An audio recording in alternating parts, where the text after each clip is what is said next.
Assalamualaikum warahmatullahi wabarakatuh. Waalaikumsalam warahmatullahi wabarakatuh. Bismillahirrahmanirrahim.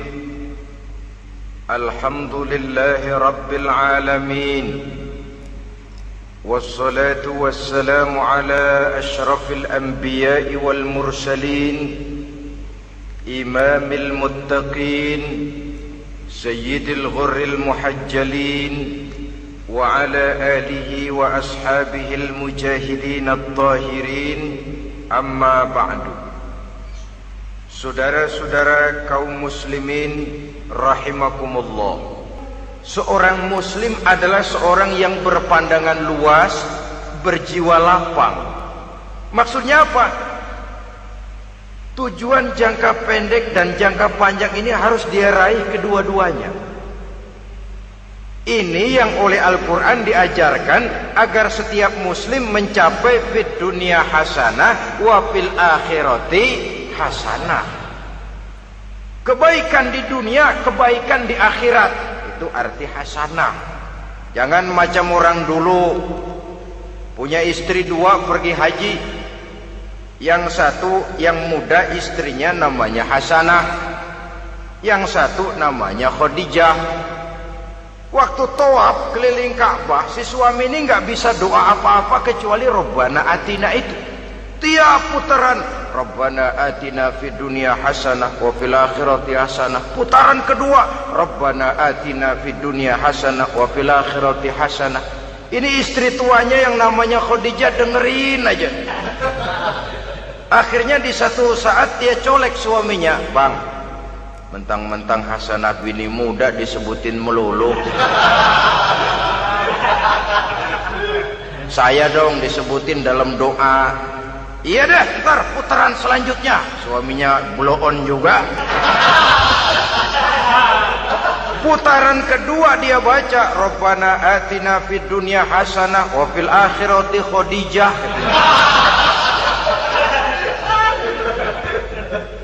Saudara-saudara, itu makna refleksi daripada doa tadi itu, doa sapu jagat. Kita ingin fid dunya hasanah wa fil akhirati hasanah. Tujuan jangka pendek dunia tercapai, tujuan jangka panjang akhirat dan ridho Allah juga tergapai. Oleh sebab itu Al-Quran menjelaskan, wabtaghi fima atakallahu ad-daral akhirah wa la tansa nasibaka minad dunya. Dengan karunia yang diberikan Allah kepadamu, carilah bahagia akhirat. Wa la tansa nasibaka minad dunya, tetapi jangan lupakan bagianmu dalam kehidupan di dunia ini. Cari akhirat, utamakan akhirat dengan tidak usah melupakan jatahmu di dunia. Kenapa saya katakan seorang muslim berjiwa besar? Sebab andai kata dia gagal mencapai tujuan jangka pendek, andai kata dia gagal di dunia, dan dia oleh Islam diajarkan jangan sampai gagal, tapi andai kata dia gagal, dia masih punya tujuan jangka panjang, akhirat dan ridho Allah. Dia masih bisa menghibur diri, biarlah di dunia kita sederhana, bahkan biarlah susah di dunia, asal di akhirat kita bahagia. Orang yang tidak punya pandangan hidup semacam ini, sorgalah dunia ini, segalanya telah tertumpu di sini. Bila umurnya selesai, ajalnya datang, selesai sudah, sorganya sampai di situ, dan dia tidak punya pengharapan lain di belakang itu. Maka seluruhnya bertumpu pada kehidupan di dunia, padahal dunia seperti air laut, makin diminum makin haus, makin kering tenggorokan. Dunia yang diperturutkan menyeret manusia ke dalam lingkaran setan, terjebak dalam sifat yang namanya tamak bin rakus alias serakah.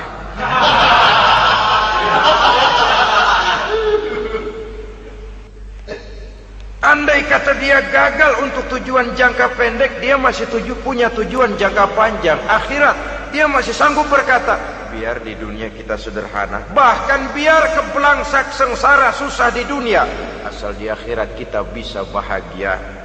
Kan masih ada harapan. yang paling bangpak, paling rusak betul. Sudah di dunia sengsara, di akhirat celaka. Jadi dunia rumahnya gubuk, pinggir kali miring, asal hujan bocor, utang selebar warung. Bayang kagak, ngaji enggak, puasa enggak, saban malam merit mulu. Saudara hadirin yang saya hormati, lalu kapan mau bahagia kalau sudah di sini susah, di sana akan susah juga. Ini yang pertama, seorang muslim, seorang yang optimis, berjiwa besar, luas pandangan. Kegagalan dia dalam jangka pendek tidak menyebabkan dia melupakan tujuan jangka panjang. Yang kedua, positifnya apa? Cara dia mencapai tujuan jangka pendek diwarnai oleh keyakinan adanya tujuan jangka panjang. Dia memang benar cari harta, tapi karena dia yakin ada akhirat, Allah ridho apa tidak. Ini positifnya. Saya memang cari duit, tapi dengan cara ini Allah ridho apa tidak. Saya memang ingin berpakaian yang rapi, tapi dengan tidak menutup aurat begini, Allah ridho atau tidak. Saya memang bergaul menghormati teman, tapi terjebak dalam minuman keras karena menghormati teman, Allah ridho apa tidak. Ini orang yang punya tujuan jangka panjang. Segalanya diberikan bingkai dengan pertanyaan, Allah ridho atau tidak. Keyakinannya terhadap tujuan jangka panjang mewarnai gaya hidupnya di dunia ini, mencapai tujuan jangka pendek tadi. Mau minum, Allah ridho apa enggak ini. Mau makan, yang saya makan Allah ridho apa enggak ini. Pendeknya apapun yang mau dia kerjakan, karena dia punya keyakinan tujuan jangka panjang, dia selalu menimbang terhadap ridho Allah tadi. Jadi tanpa prestasi ibadah, kita nol besar dalam pandangan Allah. Ini nilai manusia yang hakiki di sini. Ini makna inna akramakum indallahi atqakum. Di akhirat nanti kan tidak pernah akan disidang, kamu pendidikan setinggi apa? Tidak. Gelarmu berapa renteng?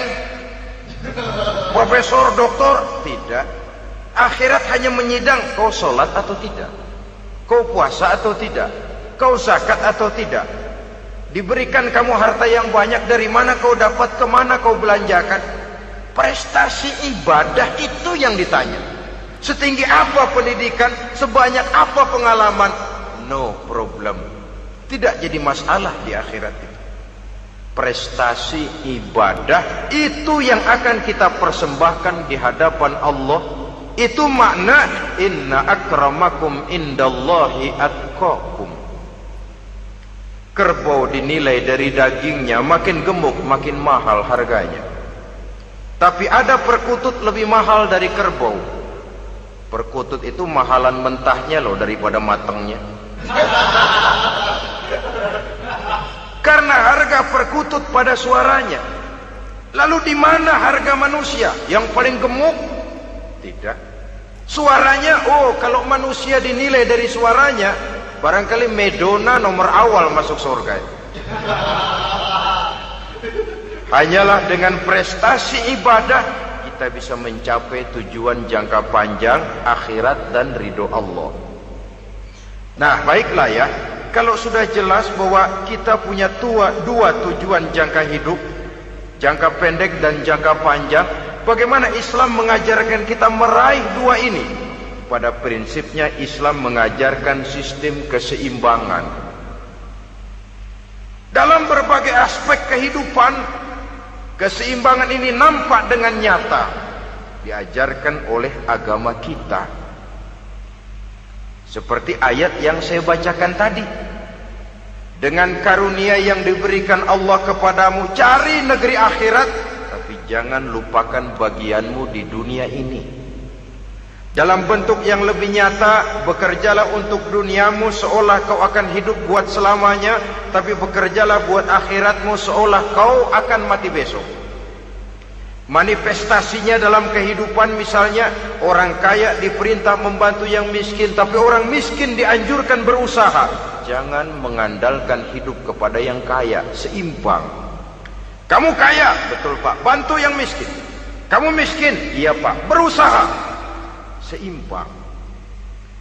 Tuan rumah diwajibkan menghormati tamu, tamu diwajibkan tahu diri, seimbang.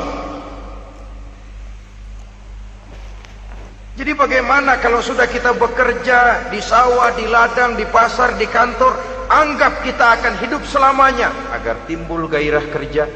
Tapi kalau sudah sholat, anggap kita akan mati besok supaya timbul khusyuknya.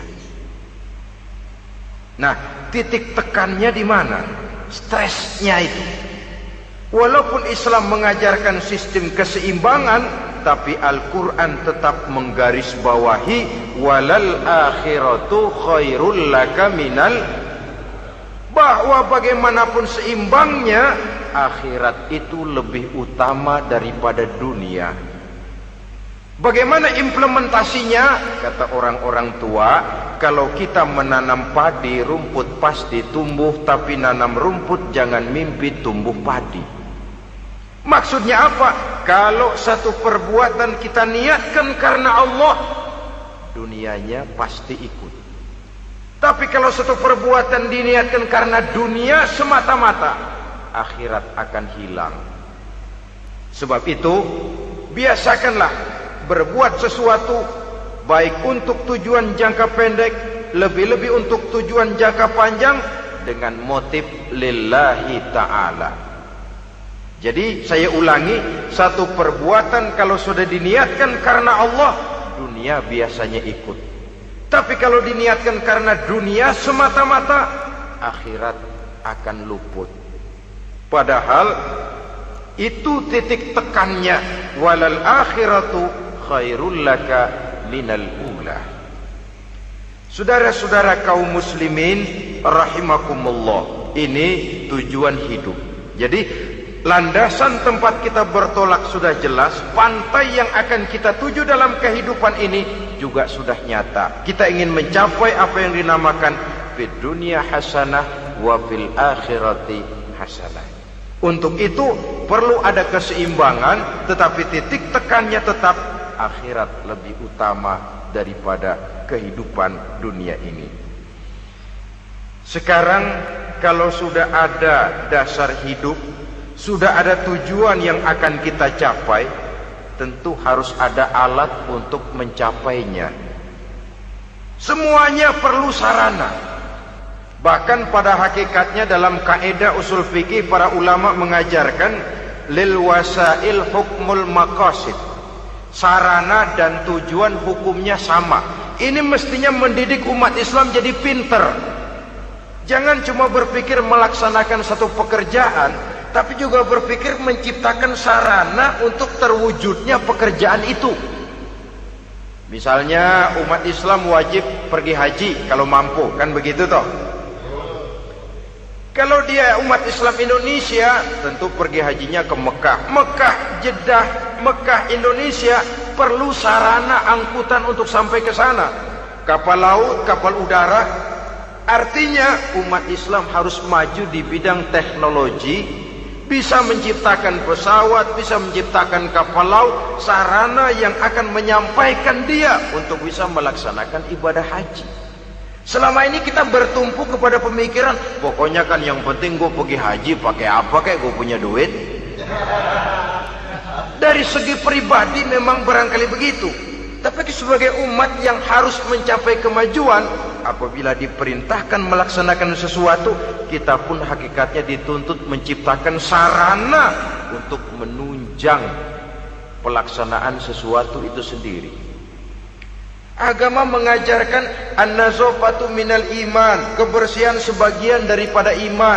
Siapa yang menciptakan mesin cuci, sabun-sabun keras, deterjen, rinso dan lain sebagainya? Siapa yang menciptakan air condition, pembersih ruangan? Kita hanya berpikir pokoknya kan bersih, mau pakai apa kek. Kita jarang yang berpikir kepada pewujudan teknologi modern untuk menerjemahkan hadis itu.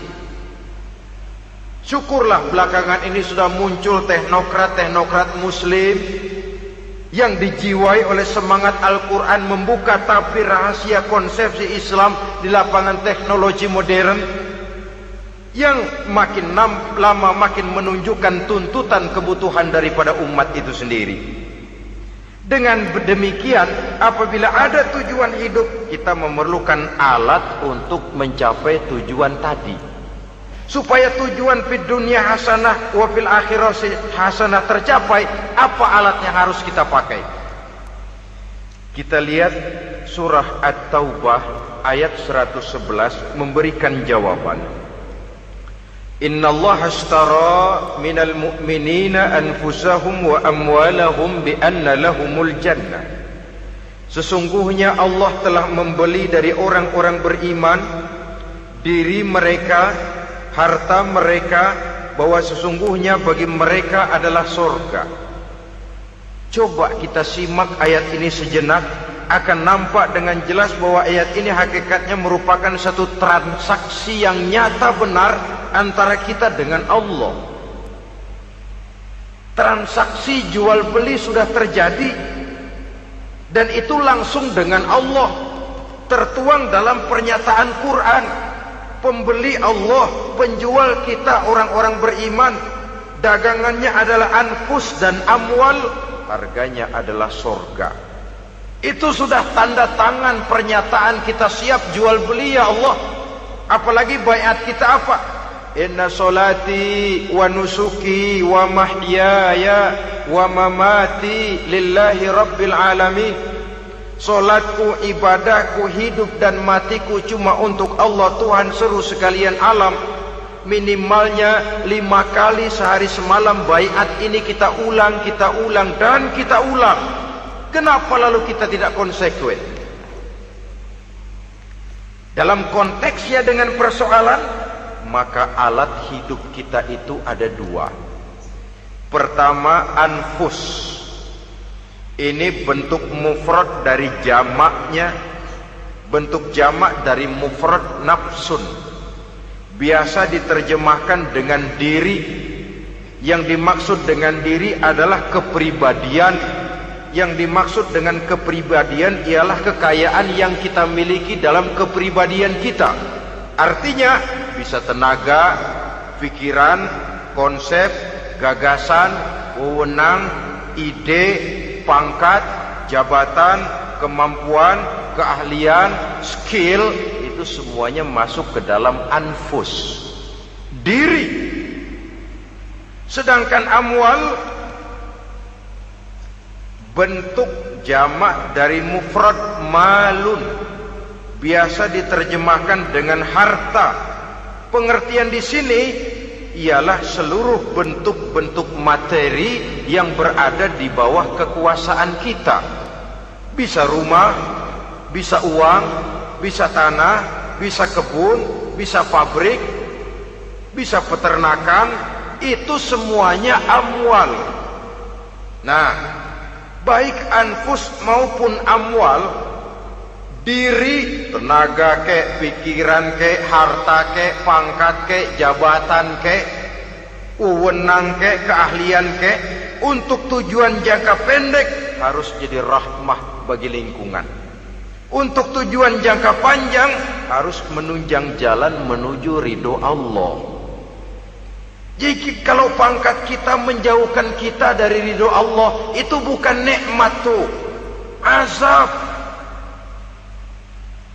Punya pangkat bukan melakukan kebaikan, malah melakukan kejahatan, setidak-tidaknya berdiri di belakang kejahatan, melindungi perbuatan-perbuatan munkar. Dalam kelas kakap melindungi korupsi, dalam kelas teri jadi backing tukang koprok. Umpamanya itu sudah menyalahi. Alat tidak digunakan untuk mencapai tujuan, itu untuk tujuan jangka pendek. Lalu amwal, harta, uang, tanah, rumah, kebun, untuk tujuan jangka pendek harus menjadi rahmah bagi lingkungan. Sedang untuk tujuan jangka panjang, baik diri maupun harta, harus menunjang jalan menuju ridho Allah, harus meningkatkan prestasi ibadah kita kepada Allah Subhanahu wa ta'ala. Malah yang namanya amwal ini tanggung jawabnya lebih berat loh saudara. Kalau saudara diberikan ilmu, sidang akhirat cuma satu, ilmumu kau amalkan untuk apa? Saudara diberikan umur panjang, pengadilan akhirat cuma bertanya satu, umurmu kau habiskan di mana? Tapi saudara diberikan harta, pertanyaan akhirat dua, hartamu kau dapat dari mana? Kau belanjakan kemana? Dari mananya dan kemananya ditanya, depan belakang. Wah, kadang-kadang kan ada orang hartanya didapat dari jalan yang halal, dibelanjakan di jalan haram. Kerja peras keringat banting tulang setengah mati, begitu dapat duit beli buntutan, muter-muter kertas cari kode.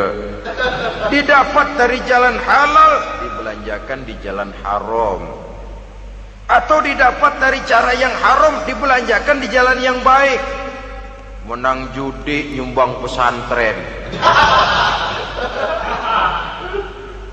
Nabi mengajarkan innallaha thayyibun la yaqbalu illa thayyib. Allah itu baik dan hanya menerima yang baik-baik saja. Tidak bisa mencuci kain dengan air najis. Kain akan tetap kotor. Saudara-saudara kaum muslimin rahimakumullah.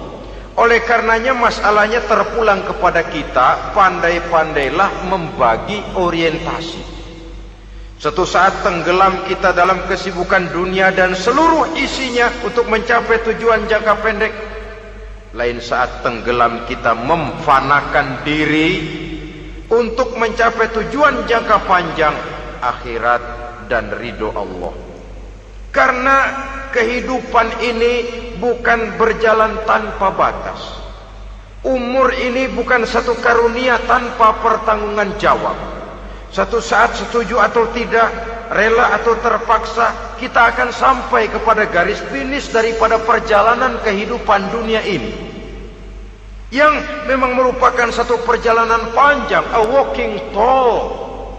Kata orang Kulon, a walking tall, satu jalan yang demikian jauhnya. Entoh kita akan sampai ke garis finish. Bila datang ajal, senja kehidupan datang, malam menyelimuti. Datangnya tidak pernah kita sangka, tapi sekali dia datang, tidak satu kekuatan yang bisa menolak. Kehadirannya tidak pernah kita harapkan, tapi satu kali dia datang bertamu, pasti terjadi. Dan itu pasti akan kita temui. Alangkah malangnya pada saat kembali itu datang, kita tidak punya prestasi ibadah. Lalu apa artinya prestasi dunia? Apa artinya tujuan jangka pendek kalau kita harus kehilangan tujuan jangka panjang?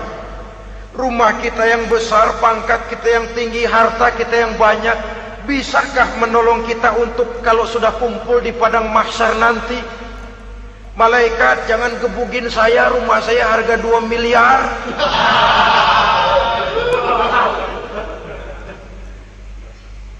Sudahlah malaikat, damai saja, itu Rolls Royce saya. Pakai saja malaikat, pakai. Kata malaikat, gue budak, gue nggak butuh gituan. Hanya prestasi ibadah yang bisa menyelamatkan kita pada kondisi semacam itu. Jadi oleh karena itu saudara-saudara, biar di dunia ini rumah kita besar, mobil bagus, uang banyak, pabrik ada, usaha lancar, asal di akhirat masuk surga aja. Gak apa-apa. Daripada di dunia sengsara, di akhirat neraka, senangnya kapan? Sudah di sini sengsara, di sana keblangsak. Itu yang orang-orang tua bilang lacur kuda namanya. Pelan dipecut, kenceng digentak, setengah mati, serba salah. Kuda kalau bisa ngomong, gue setengah mati, serba salah. Pelan dipecut, kekencengan ditarik, itu yang namanya lacur kuda begitu. Serba salah posisinya. Untuk itu pandai-pandailah membagi orientasi supaya tercapai tujuan ideal ini, fid dunya hasanah wa fil akhirati hasanah. Ini tentang tujuan hidup. Nah, untuk mencapai tujuan ini kita tidak berjalan sendiri. Kita perlu teman hidup. Di samping teman hidup ada pula lawan hidup. Siapa teman hidup kita untuk mencapai tujuan hidup ini? Dalam arti sempit, teman hidup kita suami istri yang taat kepada Allah. Suami istri lebih dari sekedar satu pasangan, juga saling melengkapi, merupakan bagian daripada kehidupan. Suami adalah teman istri, istri adalah teman suami untuk mencapai tujuan hidup tadi. Mencapai fid dunya hasanah wa fil akhirati hasanah. Seiring, seirama, selaras, serasi, seimbang, kata orang sekarang. Teman dalam arti sempit. Adapun teman dalam arti luas, setiap orang yang pandangan hidupnya sama dengan kita. Setiap orang yang akidahnya sama dengan kita. Terlepas dari suku bangsa apapun, warna kulit apapun, bahasa apapun, jikalau keyakinannya sama, pandangan hidupnya sama, dia adalah saudara kita dalam artian yang luas. Islam tidak kenal teritorial. Maka tidak ada itu Islam Jepang. Ya walaupun secara formalnya ada, tapi informal muslim adalah muslim, diikat dengan akidah. Itu teman hidup. Lalu lawan hidup siapa? Pertama iblis. Dalam segala bentuk dan implementasinya. Yang kedua, setiap orang yang pandangan hidupnya tidak sama dengan kita secara ideologis, itulah lawan hidup kita. Maka yang teman jadikan teman, yang lawan jadikan lawan.